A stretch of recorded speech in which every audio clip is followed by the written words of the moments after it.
Hey, what's up, you guys?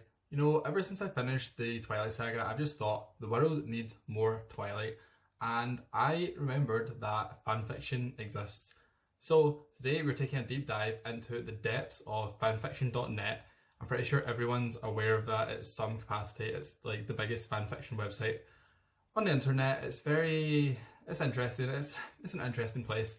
And I thought that we could look at the very first ever published stories for Twilight, Harry Potter and the Hunger Games. So if you enjoyed this video, please leave a like, subscribe, all that usual stuff, and let's get started. We're going to start with the Twilight one first. The hunt is his obsession. He'll never stop! Tell him to avenge you. Tell him! So for reference, this was published in January 2006, and Twilight, the original first book, came out in October 2005. So this came out pretty much... You stupid.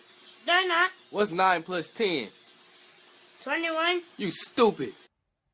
very, very soon after Twilight did. So obviously there's no sequels there at this point, so I think it'll be kind of interesting. So this is written from Bella's perspective, and it starts, "I hardly remember it. It's been 27 years since I became what I am, and I can barely retrieve the memories. 27 of the most beautiful years of my life, although they shouldn't be. My stunning companion Edward tells me I'm crazy for wanting this, but every day I spend with him, I know that this is what I've always wanted, to be with him forever. I remember the acid fire that spread through my veins. It felt like molten lava infused with the pain of 1,000 separate deaths as it flowed mercilessly through my body. Capillaries burst, veins wore away, arteries burned, and even this horrific sequence was not what hurt me the most. It was his angel face, his lovely butterscotch eyes that were marred. I could see my own pained reflection in those eyes. His eyes told me stories of his own birth, or rather, creation. And even still, as I lay in that terrible mirrored room, I knew that this was what I needed. Before long, I felt soothing unconsciousness wash over me. The last thing I felt was a cool blanket cover my face. But I'm not dead yet, I remember thinking. What a foolish girl I was. I laughed to myself now, knowing it was all worth it. I woke up in that very same mirrored room. I took my first gaze with my renewed vampire eyes. I smelled the air like sweat and death. Then I saw him, sitting in the corner of the room, staring at me intently. I wish I could describe how infinitely beautiful he was to me then, and still is. I stood carefully, deliberately, and moved to him. My breath caught when I saw myself in one of the mirrors that covered the walls. I was so pale. Relatable. My skin had become softer and glowy somehow, and cold. I raised one hand to my face and touched his skin there. Strange, isn't it, to feel as if you have no soul? I turned to Edward. He was standing now. I hadn't heard him get up. I was so entranced with my own visage. Edward, please. I told you I wanted this. I still do. He softened. I remember how his eyes seemed to change colours before me.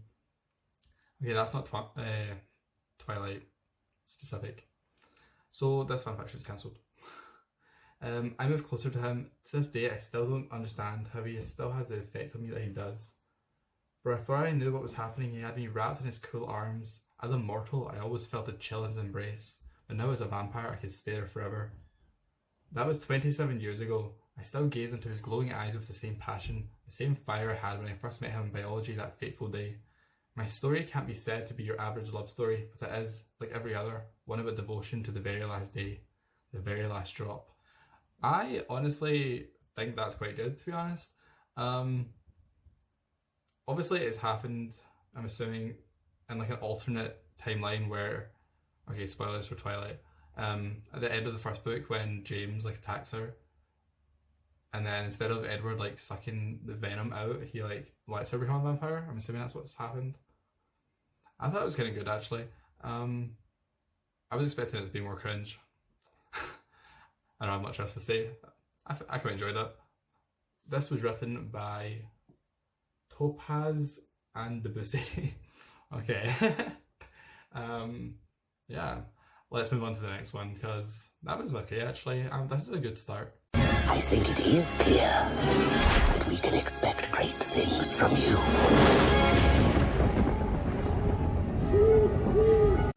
So this Harry Potter story was written in September 1999. So that was a long time ago. I feel like a lot of people watching this channel were not even born in 1999. But so that came out in 1999. Original Harry Potter came out in 1997. So it's like a 2-year gap. But I'm assuming fanfiction.net maybe wasn't around then. This is I've just like read the first like couple bits. It's very OC-ish. So instead of like following Harry, we're following some new characters. So that's fun. It's very long, so I'm just going to read a little bit of it. But yeah, this is Harry Potter and the Man of Unknown. Something about this doesn't sit right in my spirit. And it starts off, written before Azkaban, but before is a B and a 4. So it was the castle in the sky. If you looked at it though, you would most likely think it was a castle in the mountains, but it was the castle in the sky, atop of the white, never-moving clouds. But yes, if you had to be logical, it was on a mountaintop. Thank you for making that announcement that no one cared about. Far and high from the normal people and normal castles. It was the day of opening for the Sharadine School of Witchcraft for Girls, the only magic school to begin in August. That's a interesting point. Headed by the renowned headmistress, Madame Joanne Tatuli? I'm assuming that's what that says. All the teachers and staff bustled around, making sure everything was perfect. The enchanted brooms sweeping the dusty floors. Some of the brooms became comical and tried to sweep the dirt and dust under rugs. The school caretaker, Ariana Felch, put them... that wasn't even funny. Put them in order by threatening to break them in half with her bare hands.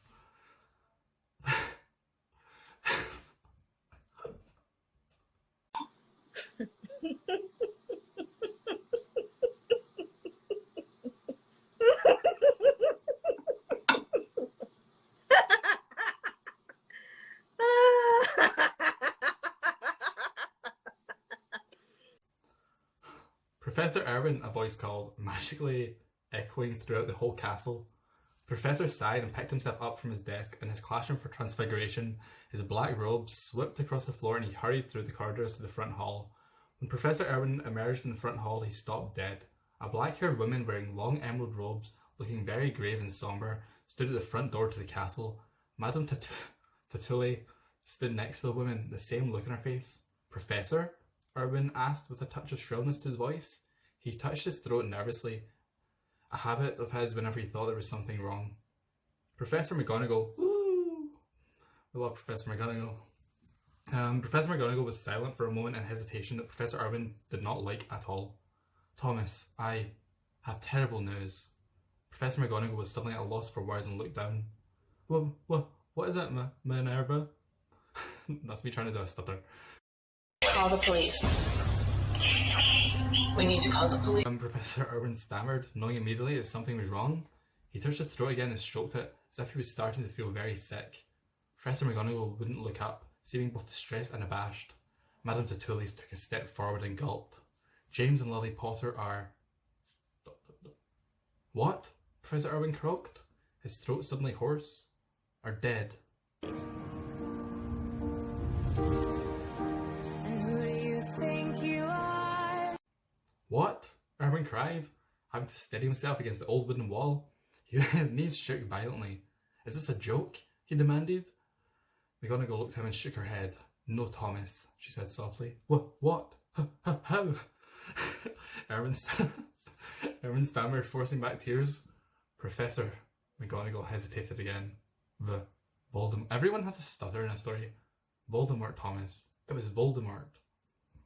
I feel like they wouldn't have said Voldemort's name. But okay. That was a pregnant pause. No. Okay, that doesn't make sense. I'm skipping it. What happened to Harry? Professor Irwin wasn't very sure he wanted to know, but he knew that he must know, no matter what. They're dead. Voldemort, he shrieked in his head with malice and grief. All of them, even poor Harry. That's just it, Thomas. Harry survived. I'm sorry, these stutters are driving me insane. Professor Irwin stared at McGonagall, shaking harder than ever. He survived. He sank into a chair against the wall and buried his face in his hands. How could a child survive Voldemort? Well, we don't know. Why does every single character have to start every single sentence with a stutter? When he tried to kill Harry, his powers, they just vanished, said McGonagall with shrillness. He just disappeared. No one knows why. Okay, this is getting kind of boring. It's just going on about Dursleys. Let's see. Let's skip on a bit. Okay, here's a good bit. I don't know what the context is now because I just skipped about 30 lines. Professor Irwin was busy writing a nasty letter in reply to a letter he just received when there was a light knock at his office door and a soft said, Professor Irwin? There is a word missing there, that wasn't my fault. What is it? Professor Irwin snarled, not looking up. It's Anna Wintour. As in, like, the Vogue editor?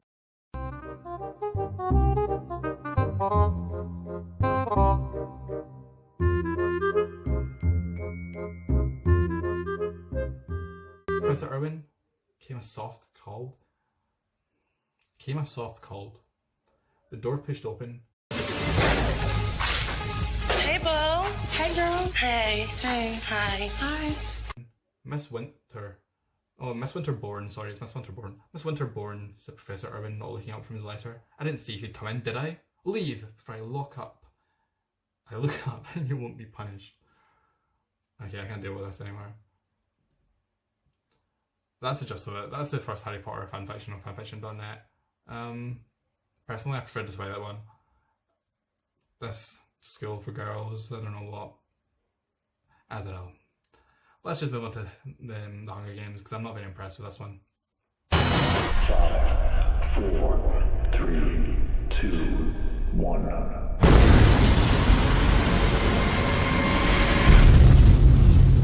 Okay, so lastly for the Hunger Games, for context, the original Hunger Games book came out September 2008. Yeah, and this came out October 2008, so that's pretty much like straight after. And it is about Rue on the Reaping. And I think that sounds kind of interesting, just from that premise. So, fingers crossed it's better than that Harry Potter one, because I was not loving that. Okay. So, it starts. How had this happened to me? I was only 12. It wasn't like I had an abundance of entries in the Reaping, only 5. And it was my first Reaping, but it had happened. And nothing could be done about it now. I was a contender in the dreaded Hunger Games.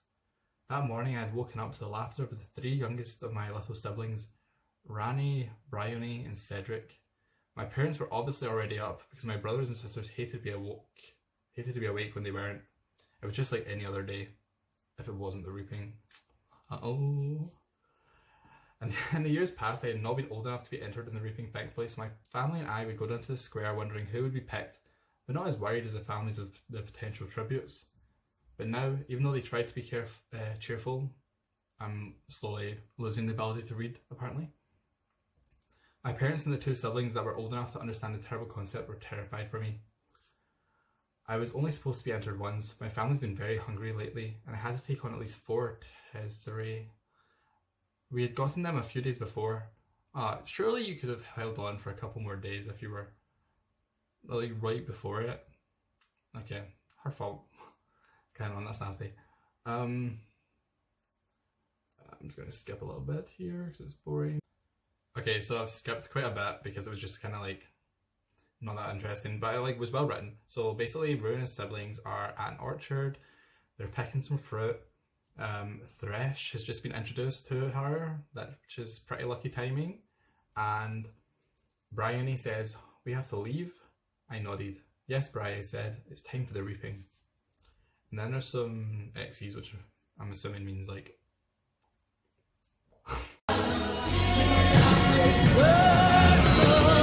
An hour later, I was positioned in the square with the other 12-year-olds, facing the stage where the tributes were chosen in the mayor, with District 11's 2 past Hunger Games victors, the only 2 living of the 4 overall, and our capital representative, Darryl Redbloom. He was always looking sullen and unhappy. The mayor made his usual speech and my heart fluttered and missed a few beats. I could see my anxious family across the clearing, waiting in dread for the District 11 tributes to be chosen. My siblings looked worried as well. I wish I had assured them that everything was going to be okay, but I didn't know that. Nobody did. And now, it is time for our first tribute to be selected. Darryl reached into the glass bowl that contained the girls' entries. A small slip of paper was drawn out. I could have sworn my heart stopped for a second, and then... Rue Harrisdale. I kind of hate that that's her surname in this. But that's irrelevant, anyway. And my heart went cold as I gasped and stepped up. I could hear an anguished cry from my mother, but I could not register anything beside the stage I was supposed to walk up onto. It's not fair. It's not fair that, like, this is even something that I think anyone has to go through. I had just been damned to death, and there was no stopping it. I mounted the stage in some sort of trance and was patted on the shoulder by someone. I couldn't tell who. I heard a voice say, "Any volunteers?" But no one answered. I was officially a tribute in the Hunger Games because no one wanted to take my place. How had this happened? Why me? If I would have begun to take in the faces of my district, I would have seen that they looked upset for me, but I couldn't see anything around me. I was too stunned. They began to clap for me and I wanted to scream. Sure, clap when one of your own was condemned to be killed in what was meant to be a game, but in my eyes, no game. What? Huh? What? Oh. Okay. I think there's a typo here. Even though I knew it was tradition, I still felt... This is true, honestly. Even though I knew it was tradition, I still felt highly offended when they clapped. I feel that. See, if people clap for me when I was like going up to die, I'd be like, okay, thanks. What is this supposed to mean? A few seconds later, there was the sound of fluttering paper and the name of the District 11 male tribute was called. My heart definitely halted. It was Thresh. And that's where it ends, and then there's no chapter 2. This one was okay. It was basically what I expected it to be. It was nice. I thought I'd have more insight in these. I honestly thought they'd be kind of like funnier. The Harry Potter one was a little bit funny when it said like Ariana Filch, but yeah, this one was nice as well. It was written by Luxa the Underlander. So, and it has 99 reviews. Maybe I'll be the 100th, although I don't really want to make an account on fanfiction.net. So out of those 3 stories, definitely, and this is not me being biased because, okay, maybe it's a little bit biased, but the Twilight one was the best, and then the Hunger Games one, and then the Harry Potter one. The Harry Potter one had a lot more to it, to be fair. I skipped quite a lot, and there was like 5 more chapters, but it just, the Harry Potter one was the funniest. See, when it said Ariana Filch, I don't know why, that just made me laugh so much. Like the thought of like Filch having like a sister who was also a janitor, like, I don't know, that got to me. The Twilight one and the Hunger Games one were quite well written.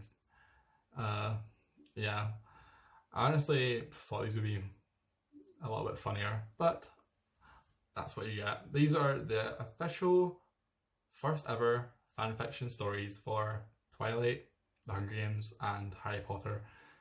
If you enjoyed this video, please leave a like, subscribe. This is not my usual content. I just thought this would be kind of interesting to look at. Maybe I could look at the most highly rated ones, but I don't know. I feel like if they're highly rated, that means they're actually written well, and then that means they're not actually that interesting. Because, you know, we really do love train wrecks. And I thought these would be more of a train wreck, but well. Thank you for watching, and I will see you in my next video.